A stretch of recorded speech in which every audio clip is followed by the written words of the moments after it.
मनमोहन सिंग. अगदी नावाप्रमाणेच या माणसानं त्यांच्या कामामुळे ही लोकांची मनं जिंकली. 1991चा ऐतिहासिक अर्थसंकल्प ज्यानं आधुनिक आणि प्रगतिशील भारताची आणि देशातील औद्योगिक धोरणांची ठोस पायाभरणी केली. अजूनही त्याच्या जोरावरच भारत जगातल्या सर्व देशांसमोर एक मोठी अर्थव्यवस्था म्हणून ताठ मानेने उभा आहे.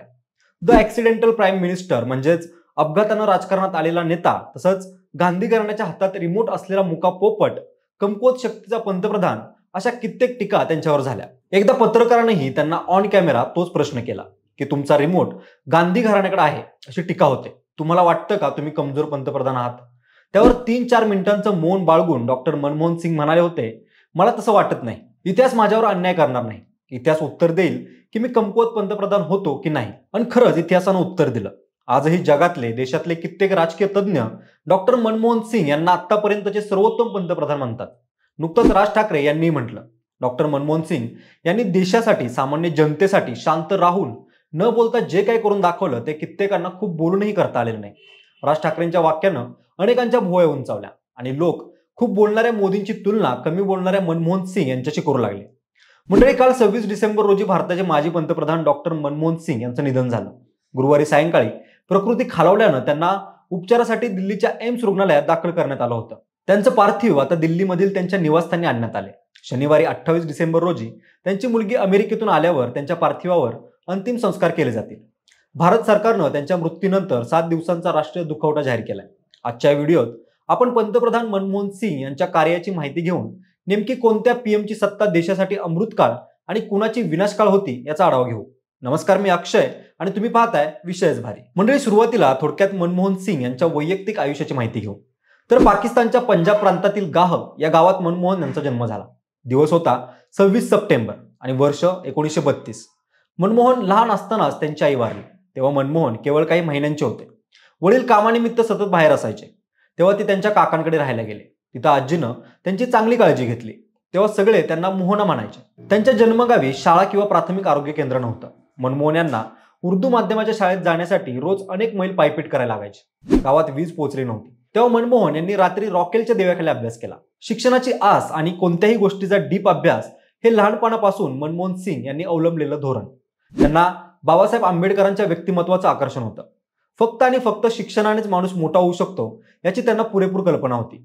स्वभावाने शांत असले तरी मनमोहन अभ्यासात मात्र फार हुशार होते. 1947च्या फाळणीनंतर मनमोहन कुटुंबियांसोबत पाकिस्तानमधून भारतात पोहोचले. आल्यानंतर ते पहिल्यांदा उत्तराखंड हल्द्वानीमध्ये छावणीत राहिले. फाळणीच्या तणावामुळे त्यांना पाकिस्तानमध्ये असताना बोर्डाची परीक्षा देता आली नाही. त्यामुळं भारतात आल्यावर सिंग यांनी बोर्डाची परीक्षा दिली. तसंच पंजाब विद्यापीठात उच्च शिक्षणासाठी गेले. भारतात आल्यावरही सिंग यांची घरची परिस्थिती हलाखीची होती.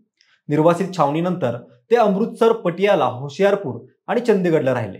पुढे त्यांनी पंजाब विद्यापीठातील शिक्षण पूर्ण केल्यानंतर केम्ब्रिज विद्यापीठ आणि ऑक्सफर्ड विद्यापीठात जाऊन अर्थशास्त्र विषयात उच्च शिक्षण घेतलं. त्यामागेही एक महत्त्वाचं कारण होतं, ते म्हणजे त्यांना शिक्षणासाठी मिळालेली स्कॉलरशिप. केम्ब्रिज किंवा ऑक्सफर्डमध्ये जाऊन शिकायची माझी परिस्थितीच नव्हती, पण भारतात आल्यावर मी चांगला अभ्यास केला. सोबत नशिबानेही साथ दिली आणि मी स्कॉलरशिप मिळवल्या, असं डॉक्टर मनमोहन सिंग यांनी अमेरिकन पत्रकार चार्ली रोज यांना दिलेल्या एका मुलाखतीत ही गोष्ट सांगितली होती. दरम्यानच्या काळात मनमोहन सिंग यांना असा प्रश्न पडला की इतकी अफाट कार्यक्षमतेची लोक असून भारत गरीब देश का आहे? त्याचं उत्तर शोधण्यासाठी त्यांनी अर्थशास्त्राचा अभ्यास करण्याचा निर्णय घेतला. हे त्यांनी स्वतःच एका मुलाखतीत सांगितलेलं होतं. त्यावर त्यांना भारतात न रुजलेलं भांडवलशाहीचं धोरण हे एक कारण सापडलं. कारण तोपर्यंत भारतात परदेशी औद्योगिक कंपन्यांनी शिरकाव केला नव्हता.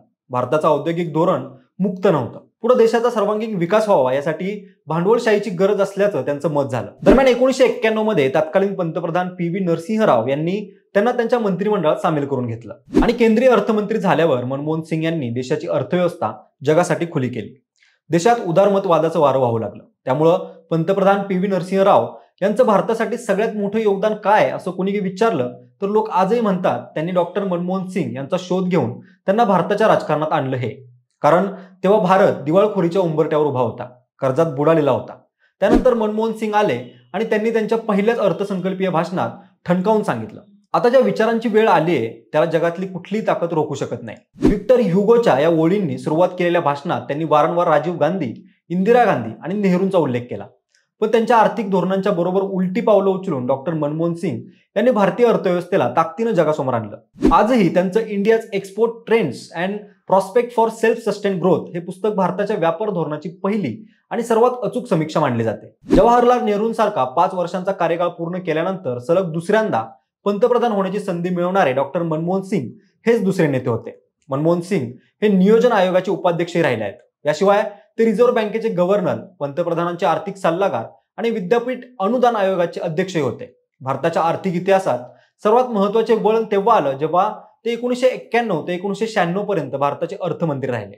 म्हणजे भारताचे माजी पंतप्रधान मनमोहन सिंग यांच्या निधनानंतर जगभरातील अनेक नेत्यांनी शोक व्यक्त केला। त्यातून तुम्हाला त्यांच्या कार्याची कल्पना येईलच। आपण त्यांच्या कार्याशी ज्यांची तुलना करत आहोत ते पंतप्रधान मोदी म्हणतायत, भारताच्या सर्वात प्रतिष्ठित नेत्यांपैकी एक असलेल्या डॉक्टर मनमोहन सिंग यांच्या निधनानं संपूर्ण भारत शोकाकुल आहे।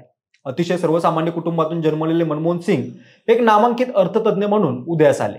देशाच्या अर्थमंत्रीपदासह त्यांनी विविध सरकारी पदांवर काम केलं। देशाच्या आर्थिक धोरणांवर त्यांची अमिट छाप होती। संसदेत त्यांनी केलेली भाषणं अभ्यासपूर्ण होती। नागरिकांचं आयुष्य सुधारण्यासाठी त्यांनी व्यापक प्रयत्न केले। अशा शब्दात पंतप्रधान नरेंद्र मोदी यांनी श्रद्धांजली वाहिली।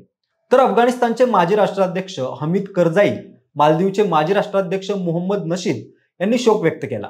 ते म्हणाले, आम्ही आंतरराष्ट्रीय अर्थव्यवस्थेची धोरणं जाणणारा एक पितृतुल्य माणूस गमावला। तर ब्राझीलचे राष्ट्राध्यक्ष लुईस इनासियो लुला डा सिल्वा म्हणाले, आमच्या दोन्ही देशांचं नातं बळकट करण्यासाठी आणि एक चांगलं जग उभारण्यासाठी आम्ही एकत्र काम केलं।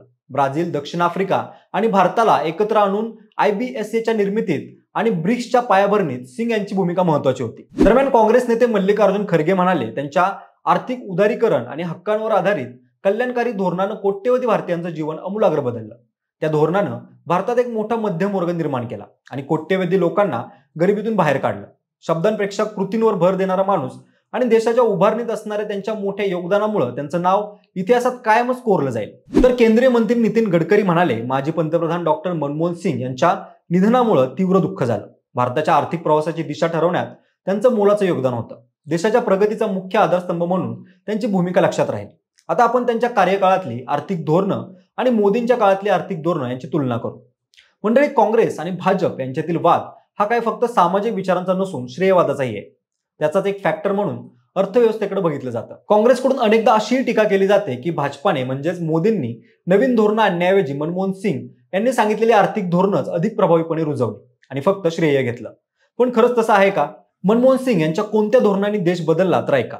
मनमोहन सिंग पंतप्रधान असतानाची काही वर्ष ही भारतीय अर्थव्यवस्थेचा सुवर्णकाळ होती असं अनेकांचं मत आहे। कारण 2004 ते 2007 या काळात भारतीय अर्थव्यवस्थेच्या विकास दरानं प्रचंड गती पकडली होती। या काळात मनमोहन सिंग यांच्या सरकारनं राबवलेल्या आर्थिक धोरणांमुळे 2007 साली भारतीय अर्थव्यवस्थेचा विकास दर 8 ते 9% जाऊन पोहोचलेला होता। त्यामुळे भारतानं जगातील सर्वात वेगानं वाढणाऱ्या दुसऱ्या क्रमांकाचा अर्थव्यवस्थेचा बहुमान मिळवला होता। त्यांनी आर्थिक उदारीकरणाचं धोरण लागू करून आंतरराष्ट्रीय पातळीवर भारताची बाजारपेठ खुली केली। त्यामुळे परदेशी गुंतवणुकीला प्रोत्साहन मिळालं।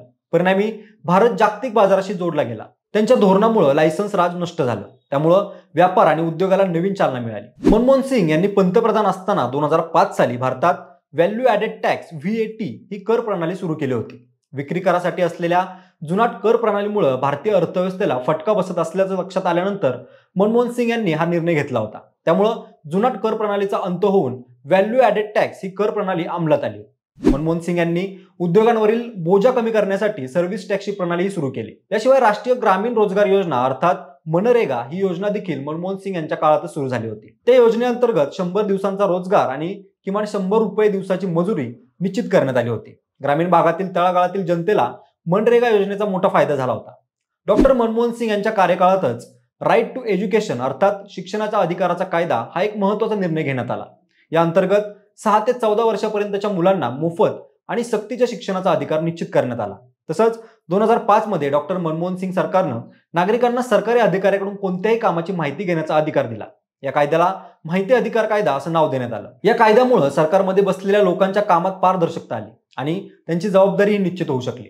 त्यानंतर ज्याबद्दल मोदी यांना खूप क्रेडिट मिळालं त्या आधार कार्डची सुरुवात सुद्धा पंतप्रधान असताना डॉक्टर मनमोहन यांनीच केली। यासाठी 2009 मध्ये युनिक आयडेंटिफिकेशन अथॉरिटी ऑफ इंडियाची म्हणजे UIDAI ची स्थापना करण्यात आली होती। भारतातील नागरिकांना सर्वत्र सहज वापरता येईल असं ओळखपत्र मिळावं हा त्यामागचा उद्देश होता। त्यानंतर प्रसिद्ध भारत अमेरिका नागरी अनुकरार हे डॉक्टर मनमोहन सिंग यांचे सर्वात मोठे यश मानलं जातं।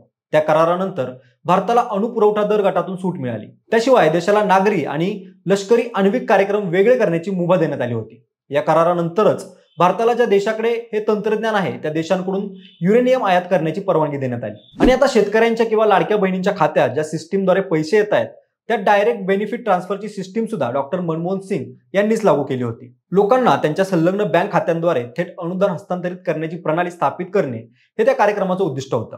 आज देशातील कोट्यवधी लोक त्याचा लाभ घेत आहेत. दरम्यान कोळसा घोटाळा, 2G स्पेक्ट्रम घोटाळा अशा काही वादग्रस्त मुद्द्यांमुळे पंतप्रधान मनमोहन सिंग यांच्या कारकिर्दीला डाग सुद्धा लागलेले आहेत. पण तेवढंच डोक्यात ठेवून भाजप मनमोहन सिंग यांच्या 2004 ते 2014 या कार्यकाळाला विनाशकाळ म्हणत, तर त्याची तुलना 2014 ते 2024 या नरेंद्र मोदींच्या कार्यकाळाशी करून या काळाला अमृतकाळ म्हणत. पण काँग्रेसच्या मते 2014 ते 2024 हा मोदींचा कार्यकाळ प्रचंड बेरोजगारी, नोटबंदी, महागाई आणि अर्धवट पद्धतीनं जीएसटी व्यवस्था लागू करण्यासारखे विनाशकारी आर्थिक निर्णय घेण्याचा, तसंच श्रीमंत व गरीब यांच्यातील वाढलेली दरी आणि खासगी गुंतवणूक कमी झाल्याचा साक्षीदार राहिलेला आहे. तर भाजप म्हणते बॅड बँक लोन मधील वाढ, अर्थसंकल्पातील त्रुटीपासून दूर पळणं, कोळशापासून 2G स्पेक्ट्रम पर्यंत प्रत्येकाच्या वाटपात घोटाळ्यांची मालिका आणि निर्णय घेण्यात अक्षम असणं, परिणामी देशात परकीय गुंतवणुकीचा वेग मंदावणं यामुळं 2004 ते 2014 मध्ये देशाचं खूप नुकसान झालं. खरं तर दोन्ही पक्ष एकमेकांबाबत जे विविध दावे करत आहेत ते काही प्रमाणात तर खरे आहेत.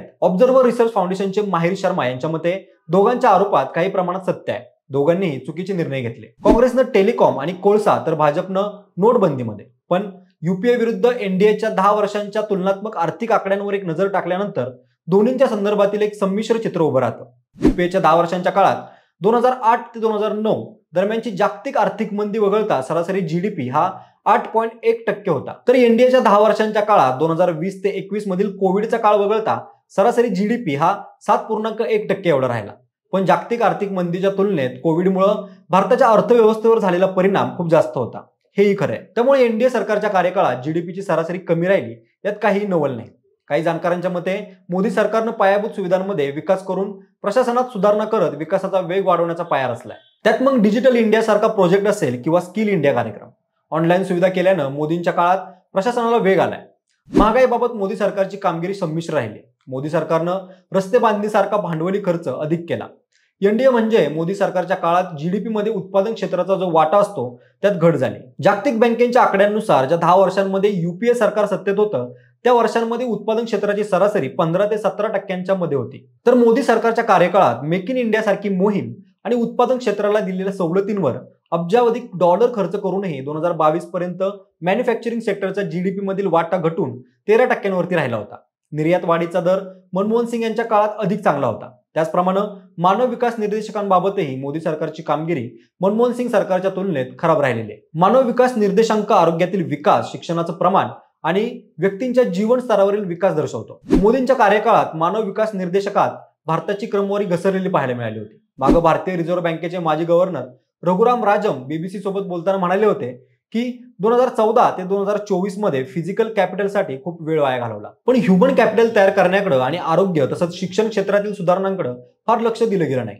म्हणजे आता ही तुलना पाहता तुमच्या लक्षात येईल मनमोहन सिंग आणि मोदी यांच्या काळात संमिश्र स्वरूपाने विकास झालेला आहे. पण तुम्हाला याबद्दल काय वाटतं? नरेंद्र मोदी की डॉक्टर मनमोहन सिंग, कोणाचा कार्यकाळ पंतप्रधान म्हणून बेस्ट राहिला? तुमची मतं कमेंट करून नक्की सांगा. जरा व्हिडिओ आवडला असेल तर लाईक आणि शेअर करा. सोबतच आपल्या विशेष बारी या युट्यूब चॅनलला सबस्क्राईब करायला विसरू नका. धन्यवाद.